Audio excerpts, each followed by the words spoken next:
Salam saudara terkasih dalam Yesus Kristus. Selamat mempersiapkan dan mendengarkan khotbah untuk Minggu 18 Juli 2021 dengan topik Efesus 2 ayat 11 sampai 22 pada Minggu 7 setelah Trinitatis. Dan topik yang diambil adalah kesatuan dan damai dalam Tuhan. Oleh karena itu sebelumnya kita bersatu di dalam doa. Damai sejahtera Allah yang melampaui segala akal dan pikiran, itulah yang memelihara hati dan pikiran dalam Kristus Yesus Tuhan. Amin. Saudara terkasih, firman Tuhan untuk kita dari Efesus 2 ayat 1 ayat 11 sampai ayat 22. Demikian firman Tuhan. Dipersatukan di dalam Kristus. Karena itu ingatlah bahwa dahulu kamu sebagai orang bukan Yahudi menurut daging, yang disebut orang-orang tak bersunat oleh mereka yang menamakan dirinya sunat, yaitu sunat lahiriah yang dikerjakan oleh tangan manusia. Sebab waktu itu kamu tanpa Kristus tidak termasuk kewarganegaraan Israel dan tidak mendapat bagian dalam ketentuan-ketentuan yang dijanjikan, tanpa pengharapan dan tanpa Allah di dalam dunia. Tapi sekarang di dalam Kristus Yesus kamu yang dahulu jauh sudah menjadi dekat oleh darah Kristus. Karena dialah damai sejahtera kita yang telah mempersatukan kedua pihak, yang telah merubuhkan tembok pemisah, yaitu perseteruan. Sebab dengan matinya sebagai manusia, ia telah membatalkan hukum Taurat dengan segala perintah dan ketentuannya, untuk menciptakan keduanya menjadi satu manusia baru di dalam dirinya, dan dengan itu mengadakan damai sejahtera, dan untuk memperdamaikan keduanya di dalam satu tubuh dengan Allah oleh salib, dengan menyalapkan perseteruan pada salib itu. Ia datang dan memberitakan damai sejahtera kepada kamu yang jauh, dan damai sejahtera kepada mereka yang dekat. Karena oleh Dia kita kedua pihak dalam satu roh boleh jalan masuk kepada Bapa. Demikian kamu bukan lagi orang asing dan pendatang, melainkan kawan sewarga dari orang-orang kudus dan anggota-anggota keluarga Allah, dan dibangun di atas dasar para rasul dan para nabi, dengan Kristus Yesus sebagai batu penjuru. Dalam Dia tubuh seluruh bangunan rapi tersusun menjadi bait Allah yang kudus di dalam Tuhan. Di dalam Dia kamu juga turut dibangunkan menjadi tempat kediaman Allah di dalam Roh. Demikian firman Tuhan. Saudara terkasih dalam Kristus Yesus, pada topik hari ini begitu indah, yaitu kesatuan dan damai dalam Tuhan. Kesatuan dan damai dalam Tuhan. Di dalam berbagai komunitas terjadi sebuah organisasi-organisasi. Ada yang disebut dengan organisasi satu kampung. Dan untuk menjadi masuk dalam komunitas satu kampung atau satu wilayah itu, maka dibentuklah kepengurusannya, dan setiap orang yang masuk, yang akan masuk ke tempat itu, harus mendaftarkan diri dan melakukan kewajiban-kewajiban. Sehingga ketika ada orang yang tinggal di kampung itu namun tidak mendaftarkan diri, dia tidak dianggap menjadi satu kampung dengan komunitas yang ada. Demikian juga dengan parmargaon atau marga dalam Batak.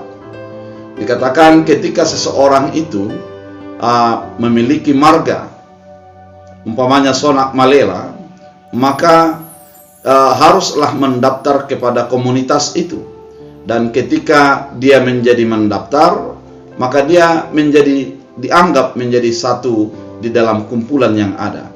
Dan ketika meskipun dia memiliki marga yang sama, di mana akan dia memiliki marga sebagaimana yang ada di komunitas itu, dia tidak mendaftar, maka ketika ada terjadi baginya, maka akan sulit untuk organisasi datang untuk melakukan tindakan sosial ataupun hal-hal yang berkaitan dengan organisasi. Ternyata kesatuan sering menjadi sebuah pemisah di dalam sebuah komunitas, di dalam sebuah kehidupan kita.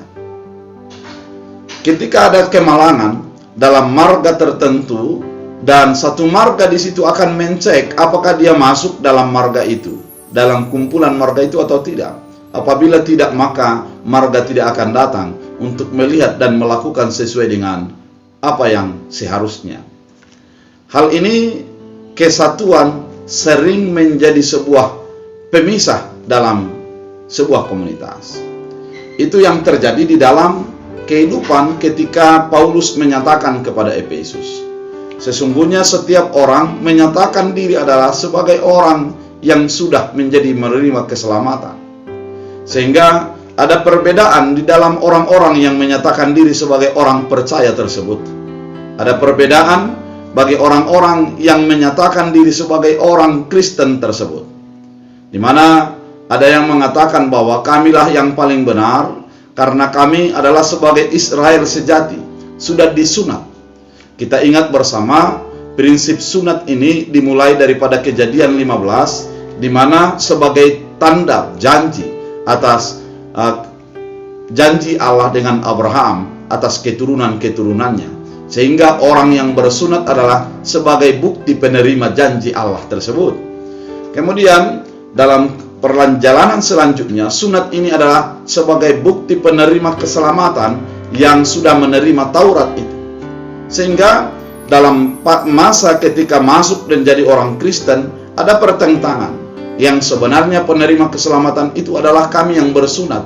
Kami menjadi percaya kepada Kristus Yesus dan kami beroleh keselamatan. Sehingga ada orang yang masuk menjadi Kristen dan mempercaya kepada Yesus dianggap tidak beroleh keselamatan karena mereka tidak bersunat. Hal ini menjadi mendapat perhatian dalam pemikiran Paulus. Dia mengatakan bahwa kesatuan di dalam Kristus itu adalah kesatuan yang utuh, yang tidak menjadi ada pengkotak-kotakan. Tidak ada menjadi sebuah perdebatan antara komunitas yang satu dengan komunitas yang lain. Ketika ada mengatakan bahwa keselamatan itu melalui sunat dan melalui keturunan keisraelan, itu benar. Namun sudah dipatahkan di dalam Kristus Yesus, keselamatan itu bukan menjadi sunat lahiriah, tapi sudah menjadi sunat batiniah. Itu yang dikatakan pada ayat 11 sampai ayat 12 pada firman Tuhan hari ini. Karena tanpa Kristus, keselamatan itu tidak akan menjadi berguna lagi. Karena memang Taurat tidak bisa untuk menyelamatkan. Hal ini bisa kita baca di dalam Roma 3. Bahwa semua orang sudah berbuat dosa pada Roma 3 ayat 10. Dan Roma 3 ayat 22, di 23 dikatakan bahwa oleh karena kasih karunia kita diselamatkan. Oleh karena itu, keselamatan itu bukan lagi berdasarkan lahiriah, tapi sudah berdasarkan Kristus. Sehingga tidak ada pembeda antara orang yang menyatakan percaya kepada Kristus Yesus dan orang yang menjadi lahir secara Yahudi. Mereka sama-sama beroleh keselamatan. Dalam ayat 13, tetapi sekarang di dalam Kristus Yesus, kamu yang dahulu jauh sudah menjadi dekat oleh karena darah Kristus Yesus. Yang dahulu keselamatan itu terpusat kepada keisraelan dan kebersunatan itu sudah menjadi dirubah bahwa Kristus Yesus yang menjadi memberikan keselamatan dan setiap orang yang percaya kepada Yesus Kristus menjadi beroleh keselamatan. Itu yang dikatakan oleh Paulus. Sehingga jangan berdebat tentang lahiriah, tapi lihatlah kesatuan di dalam Kristus Yesus. Kesatuan itu adalah menjadi mempererat. Pada ayat 14 dan 15 dikatakan, karena dialah damai sejahtera kita yang telah mempersatukan kedua pihak, yang telah merubuhkan tembok pemisah, yaitu perseteruan. Kristus Yesus itu merubuhkan perseteruan antara orang bersunat dan yang tidak bersunat, orang yang merasa benar dan orang yang menjadi dibenarkan. Mereka menjadi dirubuhkan, diruntuhkan perbedaan itu menjadi disatukan.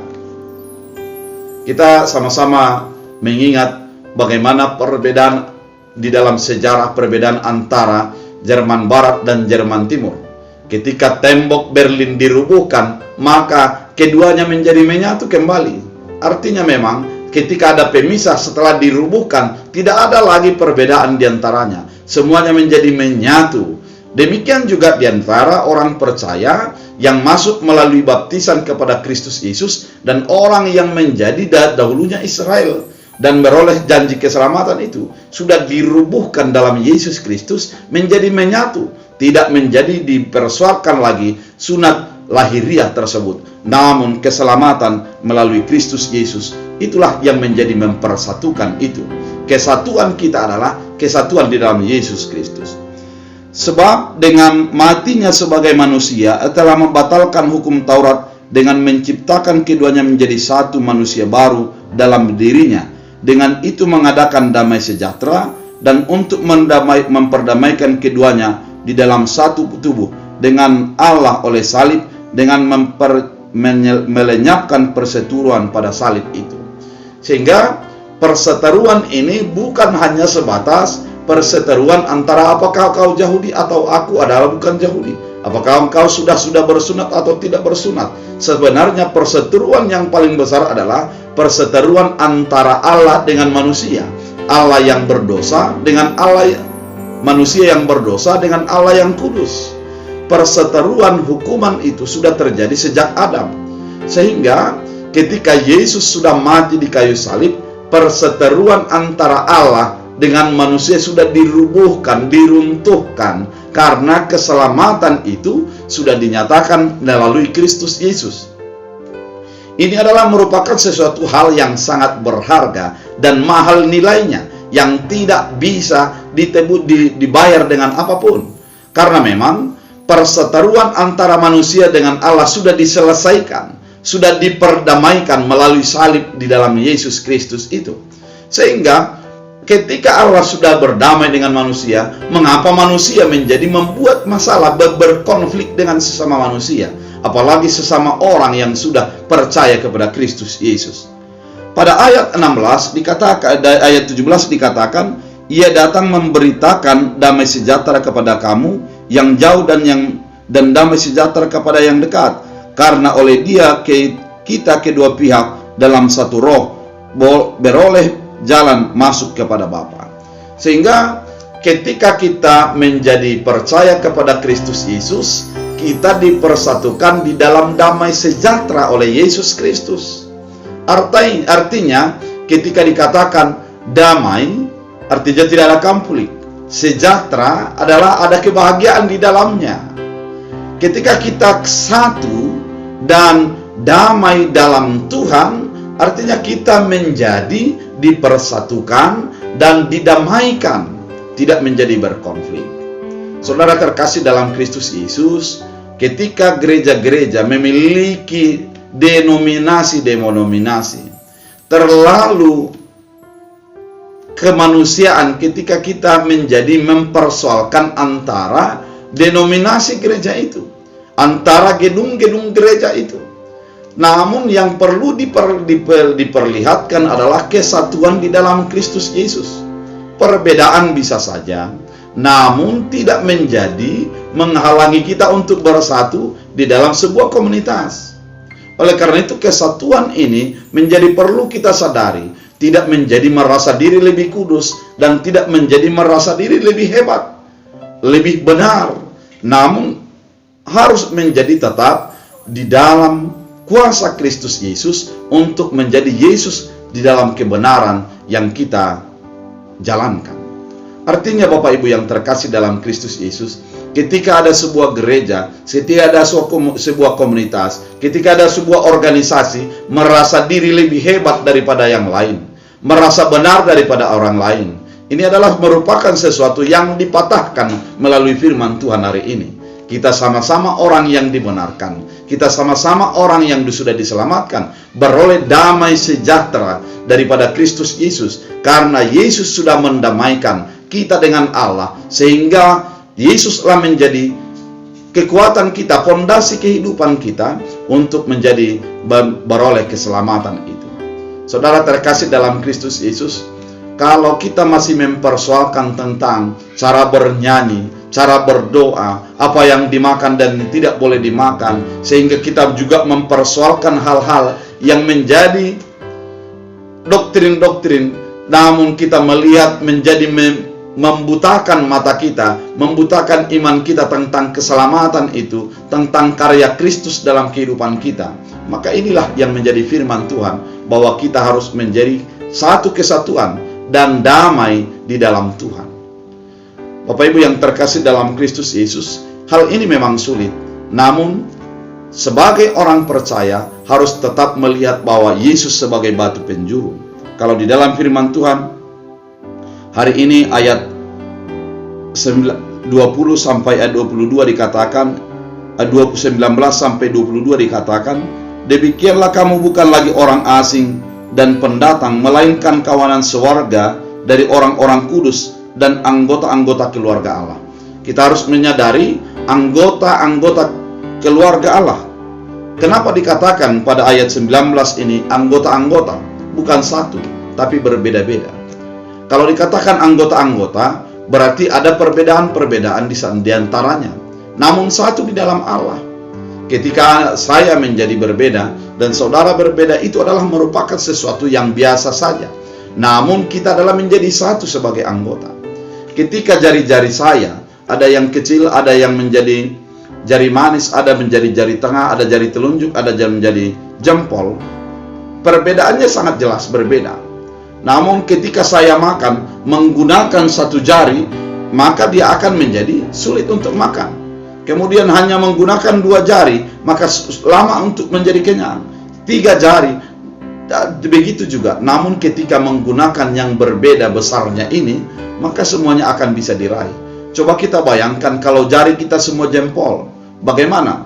Itu akan sulit untuk menggenggam sesuatu. Seandainya semua jari kita adalah jari telunjuk, karena dia besar, tapi juga akan menjadi sulit untuk makan. Mari kita bayangkan, seandainya tawon mencoba menyengat jari kita ini dan semua sama besarnya, bagaimana kita makan? Maka akan sulit. Demikian juga perbedaan antara kita dengan yang lain adalah perbedaan yang untuk menjadi damai sejahtera dan menjadi sebuah kolaborasi yang baik antara yang satu dengan yang lain, yang dibangun di atas dasar para rasul dan para nabi dengan Yesus Kristus sebagai penjuru. Bagaimanapun rasul dan nabi yang membangun kita dalam sebuah komunitas-komunitas kita, dalam gereja-gereja kita yang berbeda, maka kita harus ingat bahwa pondasi daripada semua bangunan itu adalah batu penjurunya adalah Yesus Kristus. Artinya, bangunan itu menjadi kokoh ketika ada Yesus sebagai batu penjuru.